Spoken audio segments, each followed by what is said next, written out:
Digital યુગ આ daily local news channel of Bharuch. Reliance industries limited દહેજ ખાતે કેમિકલ અકસ્માતની મોક ડ્રીલ યોજવામાં આવી હતી। ભરૂચ જિલ્લાના વાગરા લોકલ ક્રાઇસિસ ગ્રુપ દ્વારા આ ઓફસાઇટ ઇમરજન્સી મોક ડ્રીલનું આયોજન કરવામાં આવ્યું હતું। બપોરે 12:20 કંપનીના ઈઓ પ્લાન્ટમાં ઇથિલિન ઓક્સાઇડ લોડિંગ દરમિયાન ટેન્કરના મેનહોલમાંથી ગેસ લીકેજ થયું હતું। કંપનીની સેફટી ટીમના પ્રયાસો છતાં ગેસ ગળતર અટકાવી શકાયું ન હતું। આ ઘટનામાં કંપનીના 2 કર્મચારીઓ અને એક બહારની વ્યક્તિને સામાન્ય ઈજા થતાં તેમને એમ્બ્યુલન્સ દ્વારા હોસ્પિટલ ખાતે ખસેડાયા હતા। ભરૂચના પ્રાંત અધિકારી મનીષા મનાણીની સૂચના મુજબ પોલીસ, ફાયર બ્રિગેડ અને જીપીસીબીની ટીમો તાત્કાલિક ઘટના સ્થળે પહોંચી ગઈ હતી।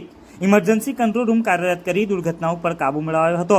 જીપીસીબીની ટીમે ગેસ ડિટેક્ટર દ્વારા વાતાવરણમાં ઇથિલિનનું પ્રમાણ તપાસ્યું હતું, જે શૂન્ય જણાતા ઓલ ક્લિયર જાહેર કરવામાં આવ્યું હતું। ત્યારબાદ ડેપ્યુટી કલેક્ટર અને પ્રાંત અધિકારી મનીષા મનાણીના અધ્યક્ષસ્થાને ડીબ્રીફિંગ મિટિંગ યોજવામાં આવી હતી। આ મોક ડ્રીલમાં વાગરા મામલતદાર, કંપનીના સેફટી ઓફિસર, ઔદ્યોગિક સ્વાસ્થ્ય અને સલામતી વિભાગના અધિકારીઓ, ફાયર વિભાગના પોલીસ વિભાગ, મેડિકલ ટીમ અને વિવિધ કારખાનાના પ્રતિનિધિઓએ ભાગ લીધો હતો।